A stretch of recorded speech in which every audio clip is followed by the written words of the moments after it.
Hello friends, let us now learn some important points about the spondyloarthropathies first. So in the spondyloarthritis, we have mainly 5 diseases which are involved in this spondyloarthritis.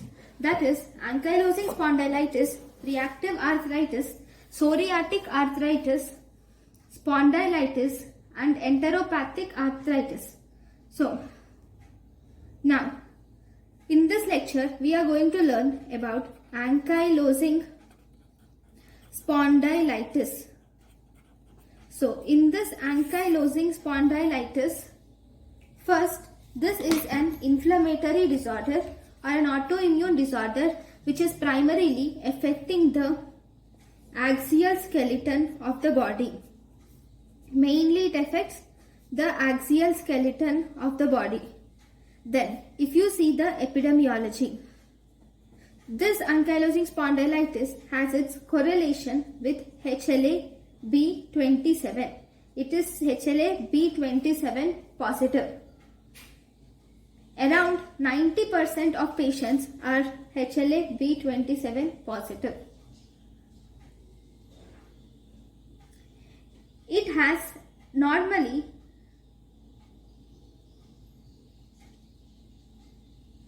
if there are 100 patients of ankylosing spondylitis, then it is positive, this HLA-B27 is positive in 90% of patients with ankylosing spondylitis. Then among almost 1 to 6% of patients with this HLA-B27 positive will have ankylosing spondylitis. I think you have understood the difference.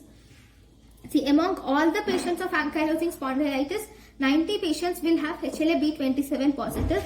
Among all the patients who are HLA-B27 positive, among them 1 to 6% will have ankylosing spondylitis. Then, if you see, if there is a history of ankylosing spondylitis in first degree relatives, then almost 10 to 30% increased risk of ankylosing spondylitis is seen if their first degree relatives are suffering from ankylosing spondylitis. If there is history of ankylosing spondylitis in identical twins, then there is about 65% increased risk of ankylosing spondylitis. Right? Then, if you in the genome-wide studies, that is genome-wide association studies which were done, genome-wide single nucleotide polymorphism analysis, it was identified that the genes like ERAP1 gene, which is located on chromosome 5q15, and interleukin 23 receptor gene, which is located on chromosome 1p31.3, and genes like TNF SF15 and TNF SF1A or TNF ST83 or ANTXR2 and interleukin 1R2. All these are associated with ankylosing spondylitis. So at least, even though you do not remember everything, remember that this ERAP1 gene is associated with ankylosing spondylitis, and all the TNF alpha association is also seen with ankylosing spondylitis. Okay, then if you see the pathogenesis first, in the pathogenesis, in the beginning, if you see, the cytokines and T helper 17 cells play an important role in immunopathogenesis. Similarly, TNF alpha also plays a role in pathogenesis of ankylosing spondylitis. What happens in ankylosing spondylitis are, these are actually increased in inflamed sacroiliac joints. Okay, these are increased in inflamed sacroiliac joints. And the synovitis is also associated with, there is neutrophil infiltrations and macrophages which are expressing CD68 and CD163 and also CD4 T helper cells and CD8 that is T cytotoxic cells and B cells. All these are associated with ankylosing spondylitis. Then there is also prominent staining. So in ankylosing spondylitis, you can see staining positive for intercellular adhesion molecule 1, vascular cell adhesion molecule 1 and matrix metalloproteinase 3 and myeloid related protein 8 and 14. And this ankylosing spondylitis is also associated with overlapping features of reactive arthritis and also inflammatory bowel disease. So these are the pathogenic factors that you should remember about ankylosing spondylitis. So if you see the pathology now, in the pathology, the earliest manifestation is presence of sacroiliitis is the earliest manifestation which you see in ankylosing spondylitis. And you will also see presence of, you will see that due to ankylosing spondylitis, there is synovitis, that is joint inflammation is seen in the patients. And you will see this is synovial, this is the articular cartilage. The articular cartilage is lined by synovial membrane. Inflammation of synovial membrane is called as synovitis, which is seen, and there will be pannus formation is seen in the ankylosing spondylitis. And you will also see presence of marrow edema, myxoid marrow and subchondral granulation tissue is also seen. We will also see presence of enthositis and chondroid differentiation also. In the marrow, in the joint, you will see increased macrophages, increased T cells are also seen in these patients. Okay, so first the joint margins are initially, if you see the joint margins, so these are the joint margins, they are initially just eroded. Later, as days progresses, this erosion is replaced by fibrocartilage regeneration, which will again undergo ossification. Okay, so this is the progression that you see in ankylosing spondylitis. Then if you see in the spine there is granulation tissue is formed between the annular fibrosis and the vertebral bone. So if you see, I will just draw the spine. Okay, this is the two spines, and here in between you will have the intervertebral disc, and here between this is the one vertebrae and this is the intervertebral disc. Between this you will see in the beginning there is granulation tissue is seen between vertebrae and intervertebral disc. Then, or also called as annulus fibrosus. This intervertebral disc contains annulus fibrosus. So you see granulation tissue later. Okay, this granulation tissue will erode the outer annular fibers.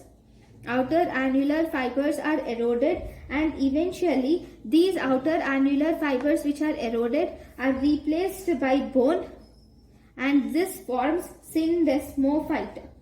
And this syndesmophyte occurs by endochondral ossification of eroded fibers, and this results in something called as bamboo spine. Okay, this results in features of bamboo spine, and you see the diffuse osteoporosis is seen in the vertebral bodies, and you will also see erosion of vertebral bodies is seen. Because of these erosion of vertebral bodies, the vertebral bodies become squaring or barreling of vertebral bodies occurs, and you see inflammation in disc border is also seen in ankylosing spondylitis. Then fine. So this is about the central, spine. Then sometimes even you will see peripheral synovitis also occurs in ankylosing spondylitis. Okay, if there is peripheral synovitis, if it occurs in ankylosing spondylitis, even this shows increased vascularity. You will also see the hyperplasia or lining layer, and you will see lymphoid filtration and also pannus formation is seen in these patients. Okay, so right.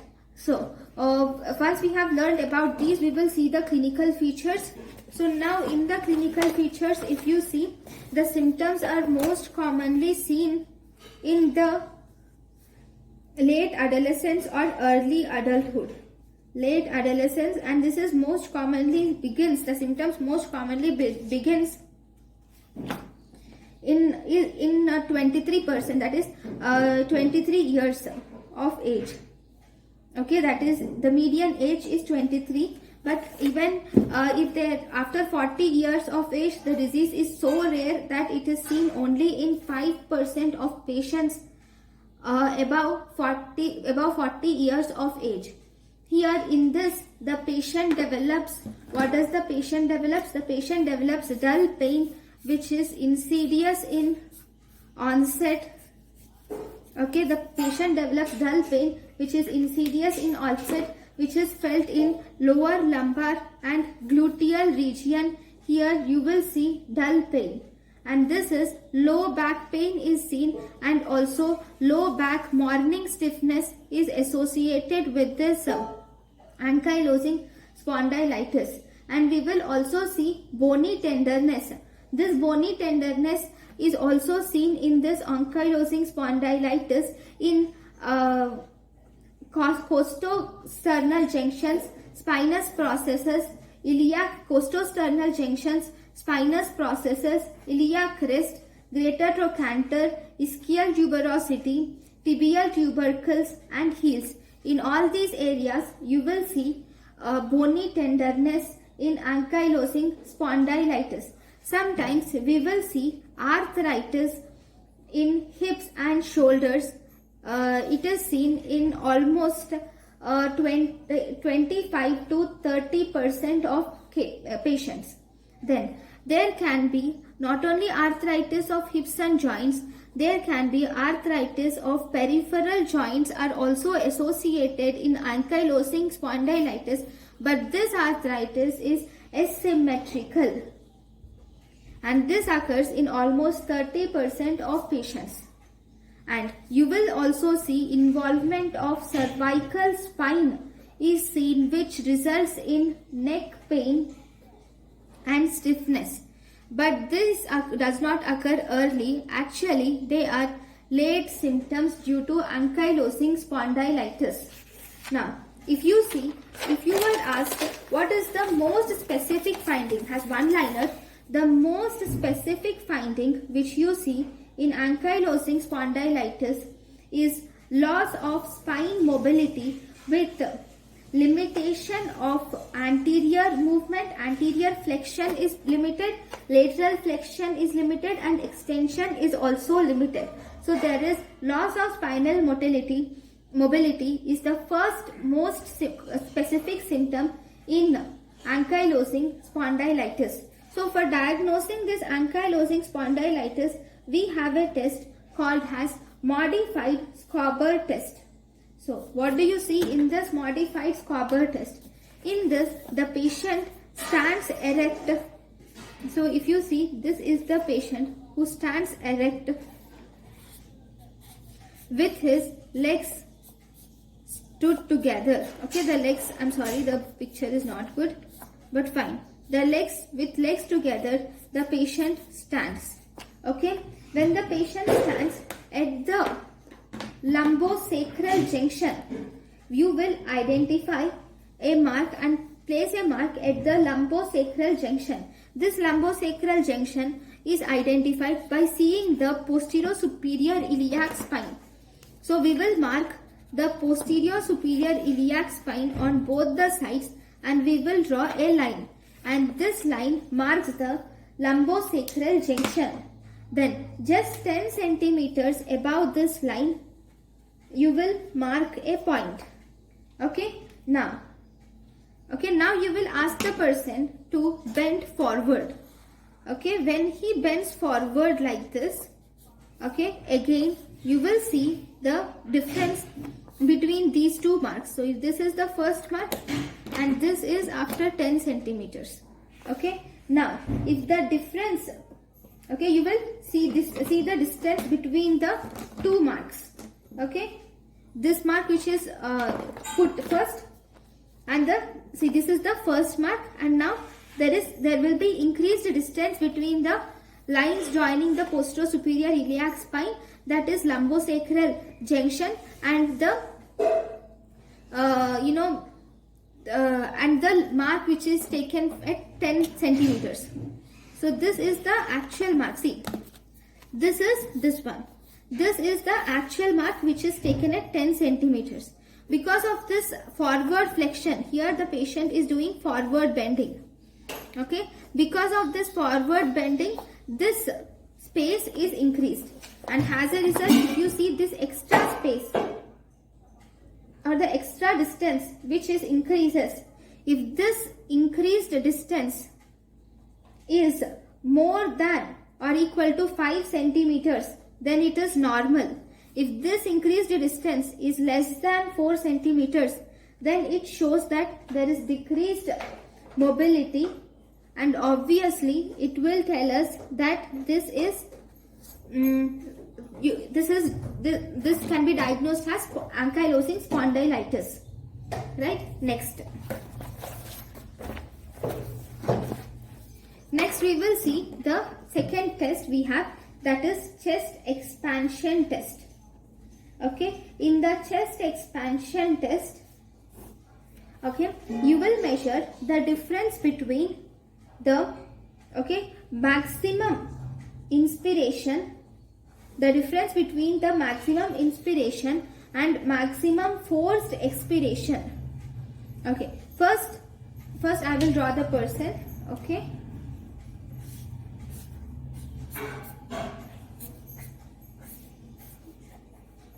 because it is chest expansion, I am just drawing the chest. Okay, this is the abdomen. Fine. It is something like this. This is the costochondral junction. This is the clavicle. This is the sternum. This is like this. Okay, these are the nipples at T4. Okay, now we will at the fourth intercostal space.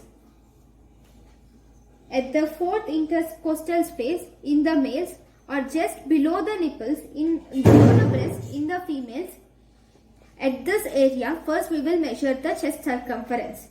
We will measure the chest circumference in maximum inspiration, and then we will also measure the chest circumference in maximum forced expiration, and we will separate the chest circumference in maximum inspiration and maximum forced expiration.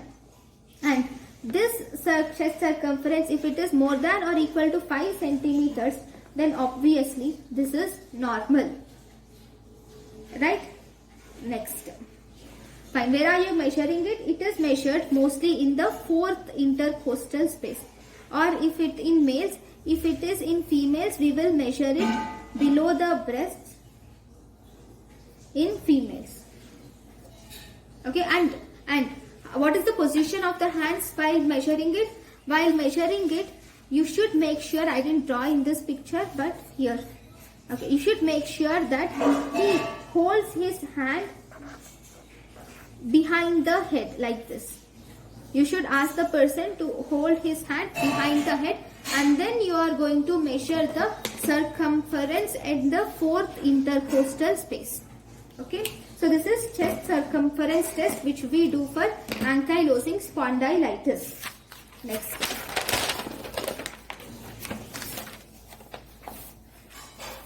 Fine. In the radiographs and then the chest X-ray, you can see the fused spine. Here you will see fused spine, and you will also see bilateral hip arthritis is noted in this patients, and you will also see presence of obliterated, on examination you will see that there is obliterated or loss of lumbar lordosis. Normally in a patient you will have this lumbar lordosis is seen in the patient. This is normal, but here you will see that this lumbar lordosis is lost. So this is obliterated lumbar lordosis in ankylosing spondylitis patient, right? And in this you will also see the buttocks atrophy. So if you see, yeah, this is better picture. Okay, if you see, you will see the atrophy of buttocks is seen in this patient.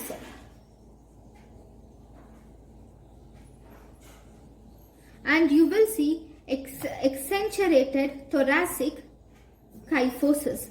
You will see increased thoracic kyphosis. So there is increased thoracic kyphosis, whereas you see obliterated lumbar lordosis is seen in this patient. And he will also have forward stooping of neck is seen in these patients. Okay. Next. Right. So these are the normal features which you see. Now we will see the other special features. So most common serious complication which is seen due to ankylosing spondylitis is spinal fracture. Especially spinal fracture will occur in rigid osteoporotic spine most commonly. And if you were asked what is the most common extra-articular manifestation which you can see in ankylosing spondylitis is uveitis, then we will also see other symptoms like cataracts and secondary glaucomas can be seen in some patients. Frank IBD, that is inflammatory bowel disease, occurs in 5 to 10% of ankylosing spondylitis. And most common cardiovascular symptom in ankylosing spondylitis is aortic insufficiency. This aortic insufficiency will lead to congestive heart failure in some patients.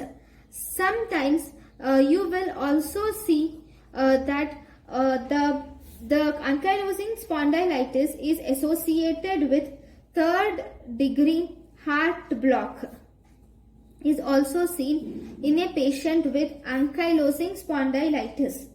Then rarely we can see cauda equina syndrome, upper lobe fibrosis and retroperitoneal fibrosis are seen rarely in a patient with ankylosing spondylitis.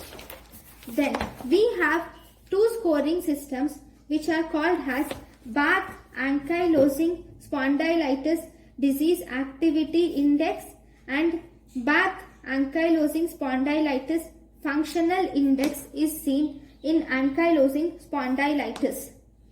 Next, most common cause of death due to ankylosing spondylitis is spinal trauma, which is followed by aortic insufficiency, that is nothing but aortic regurgitation. Then if you see the laboratory features of ankylosing spondylitis, obviously HLA-B27 is positive in around 80 to 90% of the patients. You will see increased ESR is seen in the patients. C-reactive protein is often elevated in these patients. Sometimes we see presence of mild anemia, which is detected by decreased hemoglobin. You see increased alkaline phosphatase, increased IgA levels are seen. There is no increase in anti-citrullinated peptide, that is anti-CCP, or no ANA positivity, that is ANA negative is seen in these patients. Okay, next, if you see the diagnosis, see, before we go into the diagnostic criteria, we will have to do radiology. Okay, in the radiology, earliest features, you see obliteration of blurring of coastal margins as is seen, erosions, pseudo widening of joint space, fibrous and bony ankylosis can occur. Obviously on X-ray you can see loss of lordosis, sometimes kyphosis can be seen. Okay, you can also see for radiology you can use X-ray like standard, or you can use CT scan can be used, and sometimes we can do MRI also. Okay, right. So bone mineral density is reduced. Okay, this is also detected. But anyways, we will see the diagnostic criteria, most important. So if you see in the diagnostic criteria, in the beginning,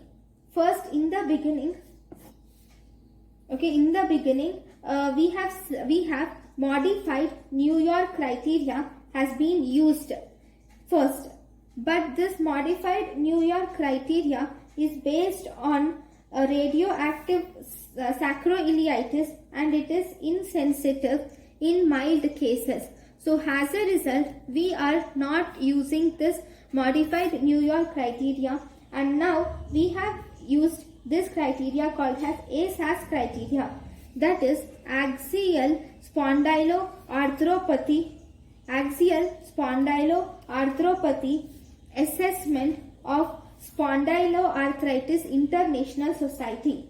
Okay, according to this, we have this this criteria is mainly applicable for the indications for using this criteria is if the individual has 3 or more months of back pain, and if this back pain is also associated, if this individual has 3 or more months of back pain and the age of onset of this back pain is less than 45 years, then you can classify the classification for ankylosing spondylitis.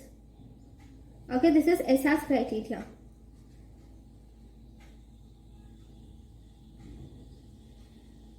And along with this, there are some additional indications can also be seen, right?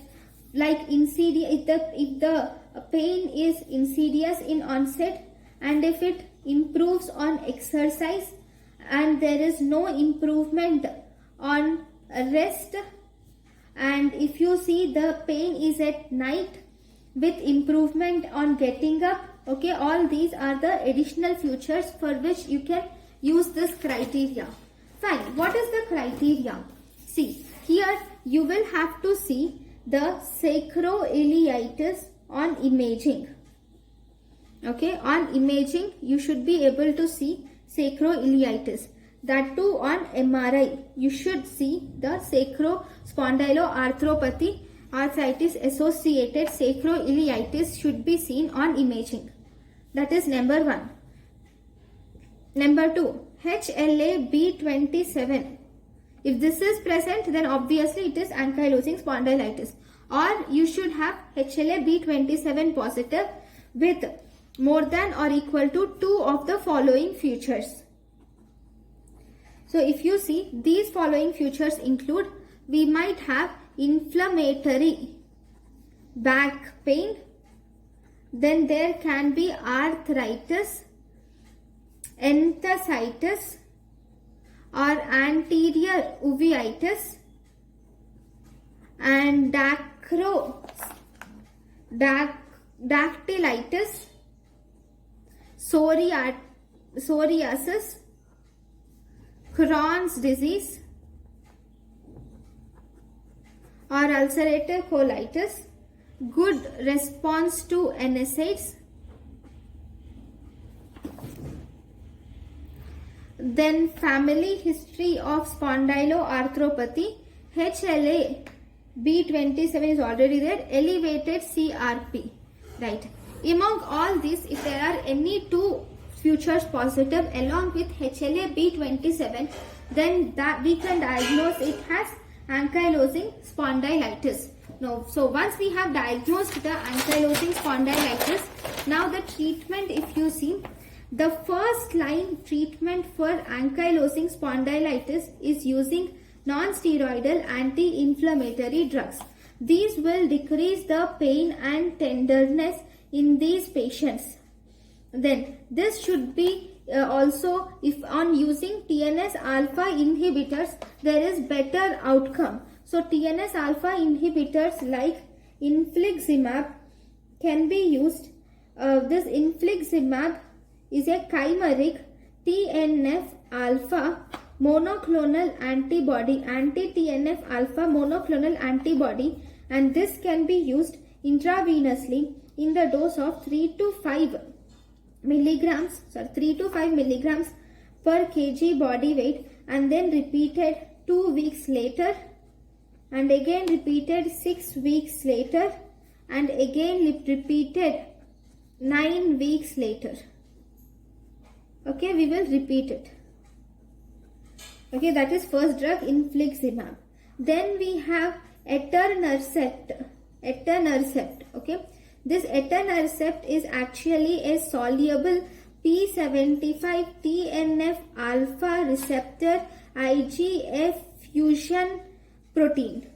This etanercept is given as subcutaneously in the dosage of 50 milligrams once weekly. Okay, next, the next TNF alpha antagonists like we can use adalimumab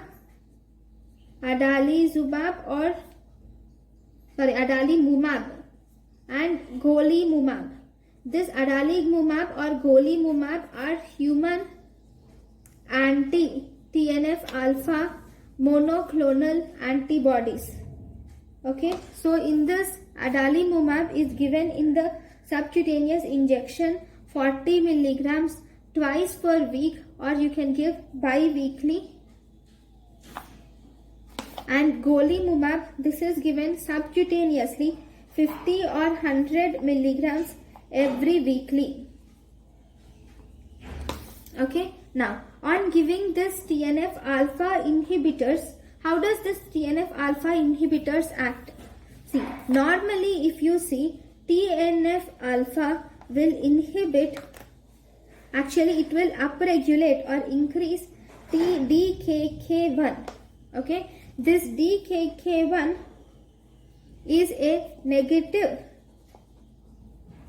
regulator of WNT or wingless signaling pathway, and because it is a negative stimulator of this signaling pathway, thus it will promote osteoblastic activity. Overall it will promote osteoblastic activity, that is new bone formation.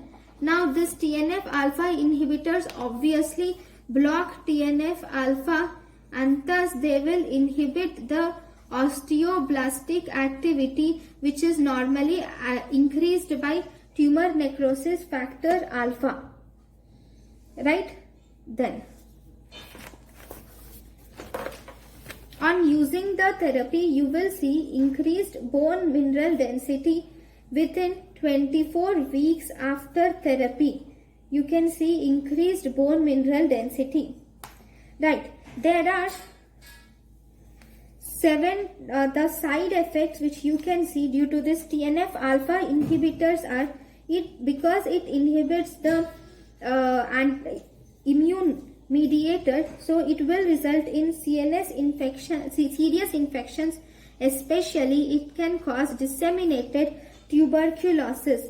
It can cause hematological disorders like pancytopenia, that is decreased erythrocytes, WBC, and platelets can be seen. It can cause demyelinated or demyelinating disorders, or sometimes it can also exacerbate the congestive heart failure which occurs in ankylosing spondylitis. It can cause SLE related and autoantibodies, and it can cause SLE like symptoms.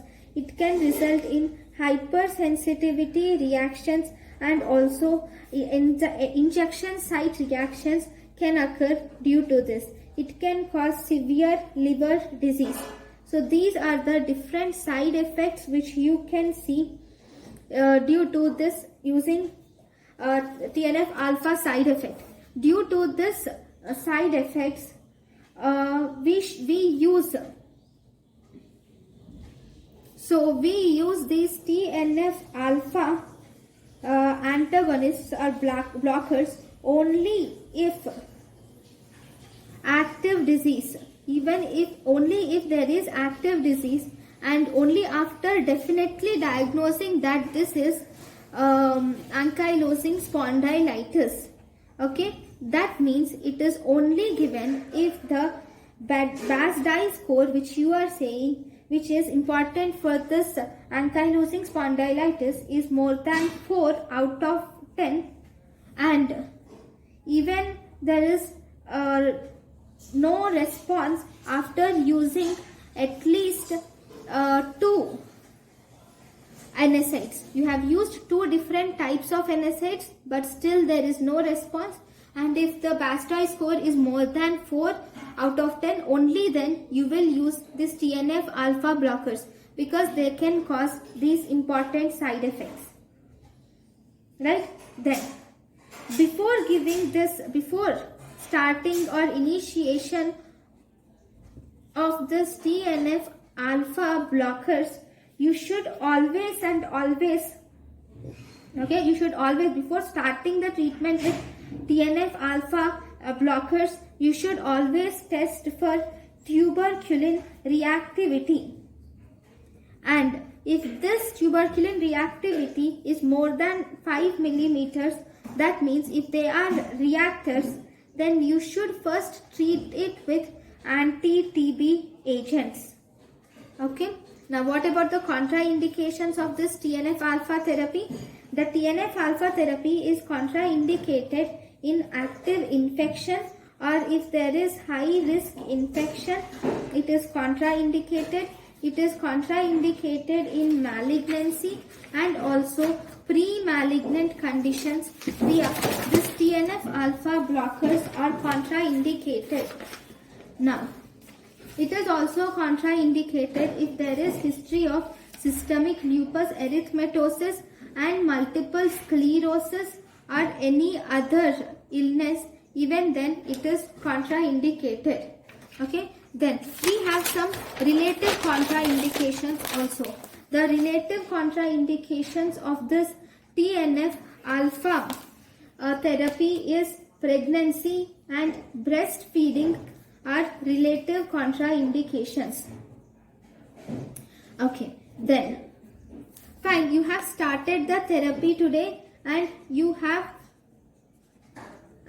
if you wanted to control beyond 12 weeks, okay, after 12 weeks of therapy, you should always check whether there is reduction in 50% BASDAI score, or if there is absolute reduction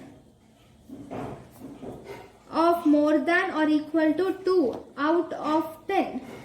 Only then continue, only after this continue TNF alpha blockers, or else do not continue.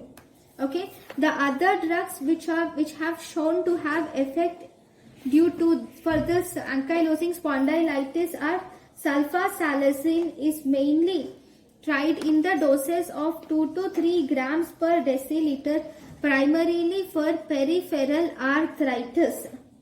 Then methotrexate did not show any benefit, but it has been also reported to have shown the some effect.